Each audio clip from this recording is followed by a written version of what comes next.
Bharatiya Janata party युवा मोर्चासाठी आहे, माझ्यासाठी आहे आणि आपल्याला सगळ्यांना या महत्त्वाच्या दिवशी एक अतिशय महत्त्वाची घटना मला सांगायची आहे।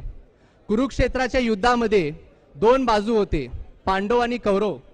पांडवांकडनं अर्जुन आणि कौरवांकडनं दुर्योधन हे जेव्हा कृष्णाला भेटायला गेले तेव्हा कृष्णाने सांगितलं की मी ही युद्ध निशस्त्र लढणार, तर तुम्ही माझी सेना घेऊ शकता किंवा मला घेऊ शकता।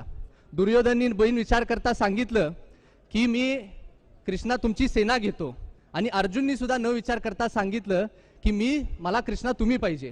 दुर्योधन अर्जुनवरती हसायला लागला, म्हणायला लागला की निशस्त्र कृष्णाचा तुला काय उपयोग। जेव्हा कृष्णांनी अर्जुनची बाजू घेतली तेव्हा त्यांना विचारलं की मी तुमच्यासाठी काय करू, तेव्हा अर्जुननी सांगितलं की तुम्ही माझे सारथी व्हा। आणि युद्धामध्ये उतरले तेव्हा अर्जुननी चारी दिशेने बघितल्यानंतर त्यांचे गुरु, त्यांचे पितामह, त्यांच्या परिवारातले सदस्य त्यांना दिसले आणि त्यांचे हात थरथरायला लागले, त्यांच्या हातातून धनुष्यबाण खाली पडलं। त्यांनी कृष्णाला सांगितलं की मी हा युद्ध लढू शकत नाही, परंतु कृष्णाने त्यांना त्यांच्या जबाबदारीची जाणीव करून दिली। त्यांना एक आधार दिला, एक राजा म्हणून नाही, एक देव म्हणून नाही, परंतु एक मित्र म्हणून आधार दिला। एका अंधारात सुद्धा सूर्याची किरण दाखवली आणि परत एकदा अर्जुनमध्ये एक ऊर्जा निर्माण झाली।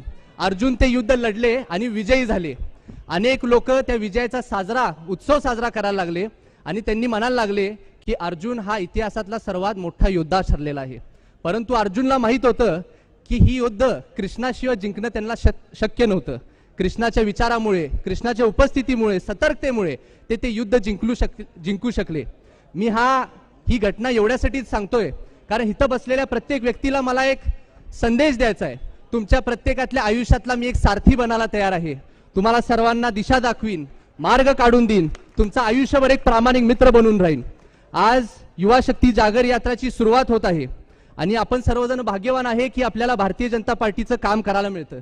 आज तुम्ही जर भारतीय जनता पार्टीच्या नेते मंडळींचा विचार केला, इतिहास घडवणारे पंडित दीनदयाल उपाध्याय जी असतील, श्यामाप्रसाद मुखर्जी जी असतील, अटल बिहारी वाजपेयी असतील, लालकृष्ण अडवाणी जी असतील, सुषमाजी स्वराज, प्रमोदजी महाजन, गोपीनाथजी मुंडे साहेब, आणि छाती टोकून सांगतो या विश्वमधले एक नंबरचे नेते सन्माननीय प्रधानमंत्री मोदीजी।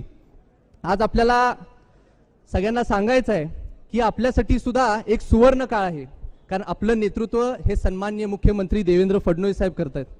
साहेब, तुम्ही फक्त माझे नेते, माझे गुरु नाही।